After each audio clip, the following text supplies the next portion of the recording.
Hello YouTube and hello Ninth Age community. This is Charles with Evershade Gaming and I've got another Ninth Age battle report. This is a friendly game of Empire Sonnstahl versus Sylvan Elves at 4,500 points. Enjoy. It's been a while since I played this list, but I made this list over the summer and decided I wanted to get a game with a good friend of mine. This is a 4,500 point Empire Sonnstahl list. I've got a Wizard Master with Cosmology, Exemplar's Flame, Obsidian Rock. I've got a Wizard Adept with Alchemy and Magical Heirloom. And then I've got my General, who's a Marshal on a Great Griffin with Shield, Lance, Basalt and Fusion, and Talisman Shielding. A BSB with a Pistol, Shield, Hand Weapon with Death Warrant, Willow's Award, Alchemist Lucky Charm. And then a cheap Prelate with or cheaper Prelate with paired weapons, heavy armor, Essence of Mithril, and the Mantle of Ular. I've then got 50 heavy infantry spear with full command and the flaming standard, 20 heavy infantry with support unit, no spears or halberds. They got shields and full command, and then I've got 5 electoral cavalry with champion musician and great weapon. I've got 15 state militia irregulars. Then I've got 10 infantry with handgun champion. And they've got a repeater gun on the champion. And then I've got 30 Imperial Guard with full command and the Banner of Unity. I have an Arcane Engine with Arcane Shield. I have 2 things of 5 Imperial Rangers. I have 2 volley guns, and then I have a steam tank, rounding out my 4,500 point list. And I also have my opponent's Sylvan Elf list in a rare moment of having both lists at the beginning of the video. He's got a Forest Prince on an Eagle King with light armor, Essence of Mithril, Sylvan Longbow, Sylvan Blade, Spirit of Whirlwind, and Talisman of Shielding, and the Dragonfire Gem. He's also got another Forest Prince with Shield, Will's Ward, Light Armor, Shielding Bark, Elven Cloak, Sylvan Longbow, Spear, Hunter's Armor, Ranger's Boots, Glyph of Amaral, and he's a Shapeshifter. He's got a Druid who's the general of this army, who's a Wizard Master with Druidism, rocking a Sylvan Longbow with Life Seed Feathers and an Obsidian Rock. And then he's got a Chieftain with a Sylvan Longbow who's got the Bow, Whiskin, he's got Hail Shot, and Pathfinder. He's got 14 archers, he's got 3 things of 14 archers with Musician, 17 Forest Guard with Spear and Shield, full command, 7 Wild Hunters with Sylvan Blades and Banner of Deception, Musician Champion, and 20 Forest Rangers with full command, 2 Forest Seagulls, 6 Briar Maids with a champ, and 7 Pathfinders with a champ. And that's his 4,500 point list. We played on the Villa Grounds, which is a interesting map since you've got 2 buildings on one side of your board, 2 hills right in the middle, 2 forests, very symmetrical. Here are my spells. My Cosmology guys got Unity Divergence, Altered Sight, Fireball, Touch of the Heart, and then my Alchemy guys got Word of Iron, Silver Spike, Fireball. I was kind of interested in Fireball spam around this time.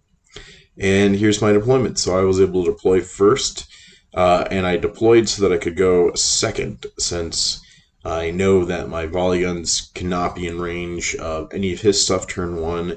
I just sort of wanted to keep them safe from all his shooting, since we both had a decent bit of shooting, but he definitely had more.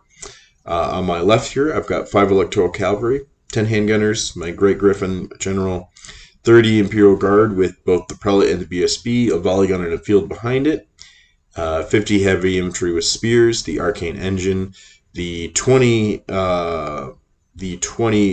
Heavy Infantry with just sword and board in front of a volley gun, a steam tank, 15 or so militia with my 2 wizards. Here we are looking at that again. And this is my opponent's deployment.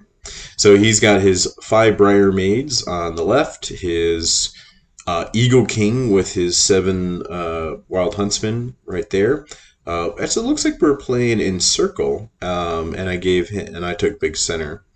So I could have had some possible shots with the volley guns if I had them forward, but yeah, I think that's also going to be quite tough. So then he's got archers, eagle, archers with his wizard in it, archers, a lot of archers, his Pathfinder character right there on the foot, and then his Forest Guard, and then his Forest Rangers. And here you are. Yep, nice picture of all his characters. Yep. And then we are getting ready to do scouts. So he scouted first and put his pathfinders in the forest, and then I put my rangers on one side by that hill, the other side in front of those pathfinders. He vanguarded this guy up, and then we go into turn one. So he was able to push very aggressively with his characters. So he put his Pathfinder guy in the forest in the way, right in front of the volley gun, which I thought was a really good move because that meant I really couldn't move out of there. I was all a little sandwiched a little too tight. I definitely didn't think about this, so that's a great move by him. Otherwise, he moves his Eagle King aggressively so that he will have a charge turn 2 on something. Other than that, the archers don't really need to shift up that much. The rangers and the forest guard move up. The pathfinders move up so that they can shoot at the knights and all be strength 4. Strength 4. And yeah, that's his movement. He almost kills all the knights, all but one dies, and he passes his panic. He starts shooting Imperial Guard, which I don't think was a bad move, and puts 7 wounds on him, I think, in one shooting phase, which is pretty good. And then I totally miss my turn 1 movement, but I also didn't really have a whole ton of movement, mostly repositioning. I turned my Imperial Guard and my Griffin to look at his Eagle King and just set up defensively to where the volley gun can shoot, but the Eagle King can't land to come get it. And other than that, I reformed my block of dudes, got 3 ranks out of the forest, and I moved my volley gun out of the way too. So one volley gun wasn't going to shoot this turn, but I felt like that was an okay sacrifice. Moved my steam tank up because it kind of needs to go fight those rangers this game. It's not a great matchup, but it's also not a terrible matchup if I can maybe use my magic to help it out a little bit. So going into my magic phase, I get some fireballs off, and I get 1 blaze and 1 wound through on his dude here, and I think I kill a few archers in the process. I'm also able to get Altered Sight off and Word of Iron on the Great Griffin to give this guy 1-up, which I thought gives him a actually quite solid chance against his Eagle King. So going into my opponent's or my shooting phase, the volley gun puts a wound on the Eagle King, which I thought was solid. These guys might kill a ranger over here, and then I actually get 2 pathfinders. He kind of ignored these guys his first turn, so they just kind of didn't move and shot and killed 2 pathfinders, which is pretty good. That's almost making up all their points. And then the handgunners put another wound on the Eagle King, so I thought that was not a terrible round of shooting. He charged the Eagle King into the Great Griffin, which isn't a great fight, but I'm just really hoping to stick around, maybe tie him up with something else later on. And then he kind of really didn't have too much of a choice. He either could ignore this unit and, get in range to take out the volley gun next turn, or he could be pretty safe in combat and then have to take on these guys for 2 to 3, 4 turns, 4 rounds of combat. So he decided to go in. He makes a medium-ish charge to get the Rangers in the steam tank. He's also kind of thinking the same thing where they're probably one of the better things in his list to take out the steam tank. So he's going to go for it, and we'll see who comes out on top. He chaffs up my heavy infantry spears. I did kind of push them forward because we are playing Hold the Center. I wanted to start being able to contest it or kind of really push into the center with them. It's a big block of spears. I need to use their bodies for something. But so he chaffs them with the eel this turn. And then he starts doing his magic. I want to say this was a Unity Divergence, which wasn't too bad. But still takes a chunk out right there. And he gets a Perception and Strength off right here, which was quite scary. And going into his shooting, I think he puts a bunch of shots from the Briar Maidens on my knight guy. My single electoral cavalry champ, and he survives, so that was nice. And then I think the Pathfinders, or maybe this was the Briar Maiden shooting here, do a wound on the light infantry. And then I take a wound on one of the volley guns, I think that was from the Pathfinders, and then take 2 or 3 wounds on the other volley gun.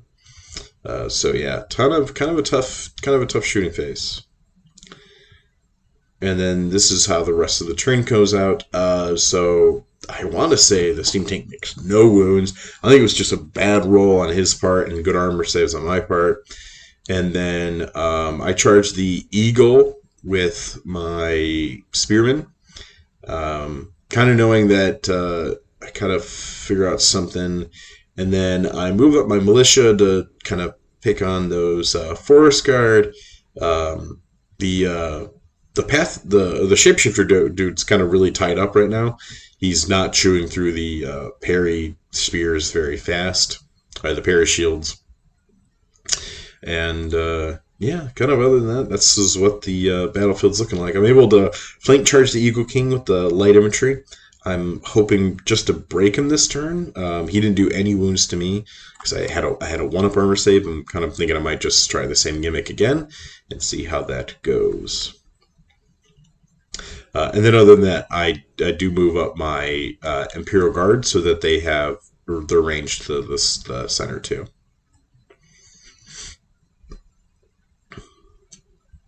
And we're able to do panic the Forest Guard, which was very helpful because they were in not a great position for me.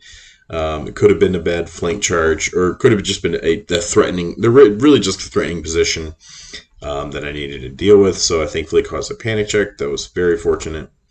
And then shooting over here, I don't think a whole lot happens. Yeah, it looks like I might do some damage to the Pathfinders. That might have been the volley gun. Or not the Pathfinders, the Briar Maids. And then at the end of the turn, the Steam Tank, I think, has taken 3 wounds now. But still doing okay. And the Eagle King takes another wound from the Griffin. I take a wound on my dude this turn. But then just with the static combat res of a charge, a flank, a rank in the flank. Yeah, no banner, but with a decent bit of combat res, we're able to break him. He flees. I pursue with the light infantry because I didn't want to pull my leadership bubble out of range, but he does get away. I think I missed him by like an inch or something like that. So the Briar Maidens on his turn 3 come into the flank of that unit, and they're gonna probably wipe them out. I misplayed with my Rangers, and he had an Eagle that was able to just charge them. So they're going to get cleared off. That was I could have moved. I think I turned around with them, so I could have just completed my move, got in front of the Pathfinders, just continued to really annoy and harass the Pathfinders with them. I think would have been worthwhile, but that was just that was my bad. I didn't even notice it. I was able to chaff with my Knight this turn, which was helpful. So he's going to block up the Wild Hunters for a turn, and then. Yeah, other than that, just sort of trying to just figure out where my positioning needs to be. So I'm trying to zone with my Griffin on this left side of the board, but also I'm just a lot of things to keep in his leadership bubble. The militia, the heavy infantry fighting the shapeshifter guy who needs his discipline, so that they don't just like take a couple wounds and break from combat. Yeah, so. Yeah, here's a close-up of all that, and here's a close-up of this side. And in combat, I don't think a whole lot happens with shooting, honestly. I don't think the volley guns do a whole lot. And in combat, we broke that Griffin the last turn, so I think it rallied on his turn. So he charged the one Knight this turn. I think it was a pillow fight between the Briar Maidens and the Light Infantry, and they stuck on they were steadfast, and yeah, that's pretty much what's going on. The Eagle won over here, though.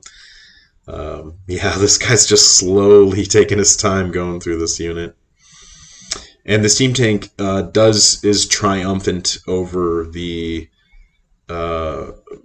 Forest Rangers, but I think it's taken 6 wounds in total, so it was a hefty price to chew through them all. Still alive, but in a dangerous spot.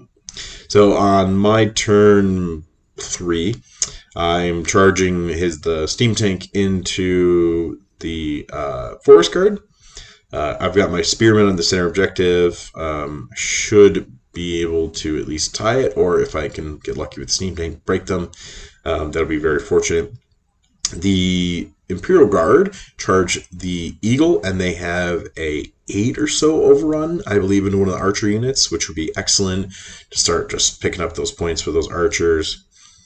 And I actually took a gambit here. I charged my Eagle King at hit, or I charged my Great Griffin Marshal at his Eagle King. I've got a wound on me. He's got 3 on me. I was kind of thinking if I could poke one off, that's going to be excellent. It takes me out of a lot of positioning, and I thought about doing it with my volley gun, but I was worried that I just couldn't do it with the volley gun. So I probably a weird bad gambit, but it felt like the right move to make this turn. And I have his Wild Huntsman in range for the volley gun, so I kind of wanted to shoot at them too, since they are still quite a big threat in the center there. And other than that, I'm kind of almost preparing for the swordsman to break this turn. I'm thinking at some point I'm just gonna fail the discipline test. All my disciplines out of range. I think they have steady man for this round and the next round, so that might keep them around. It's kind of hard to say. The steam tank does break those force guard, which is awesome. The Imperial Guard kill the Eagle and get into or they break the Eagle. They don't kill it actually, but they do get into the archers, which is nice. And then this is the turn that the support unit breaks. I think I might have still been steadfast, but I couldn't roll a discipline. So this guy is going to be free to do whatever he wants this next turn. And the Eagle King turns up and kills my Great Griffin. I think he did 3 wounds, and I have 5s and 5s, and I just couldn't make a single armor or Aegis save. And he just smoked me in one go, so that was a bit disappointing, because I did have I had a lot of wounds left. Probably a bad gambit, but one that I don't know, felt worthwhile. And this is what we're going into.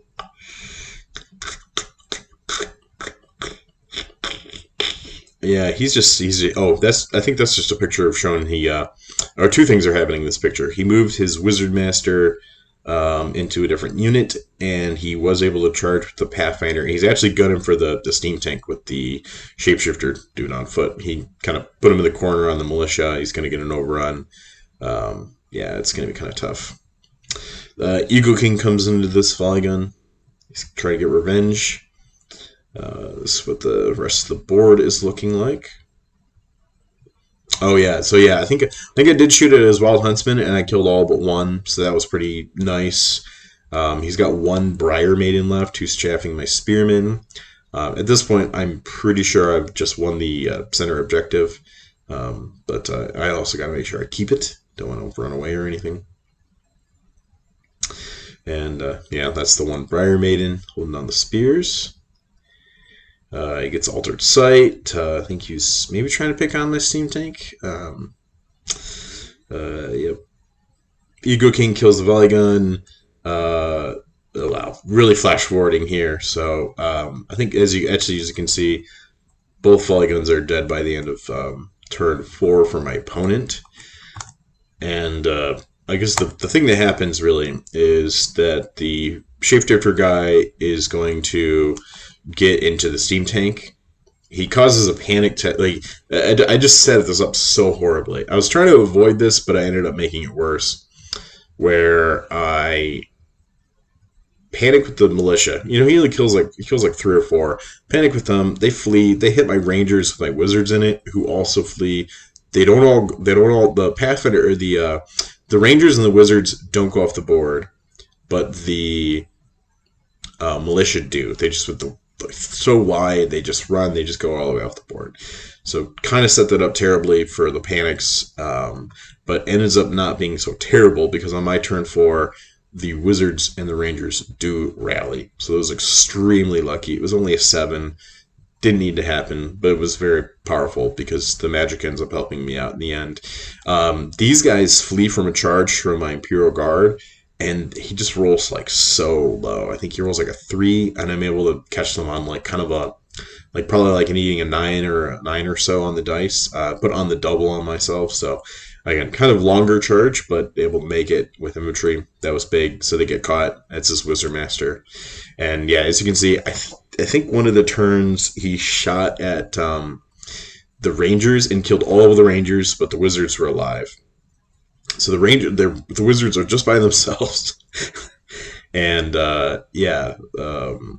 in my turn 4, we go into the combat with the Steam Tank, and I'm able to get Unity Divergence off and Touch the Heart off on the same turn. And then the Steam Tank just smokes his Shapeshifter guy, he did 1 wound to me, and then I was able to do 2 back to him. Just really lucky stuff at the end of the game here. And then other than that, this Eagle King comes in and kills the rest of these guys. Steam Tank hides in the corner. I think I touched the heart again to get rid of another wound so it doesn't get pat points. And this is where the game ends. He's got a single Wild Huntsman left. He's got an Eagle left. He's got his Pathfinder Chieftain and 4 Pathfinders alive, and his Eagle King.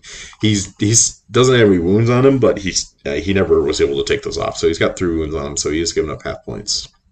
This game finishes up 16-4. Thanks for watching, everybody. Go Empire Sonnstahl.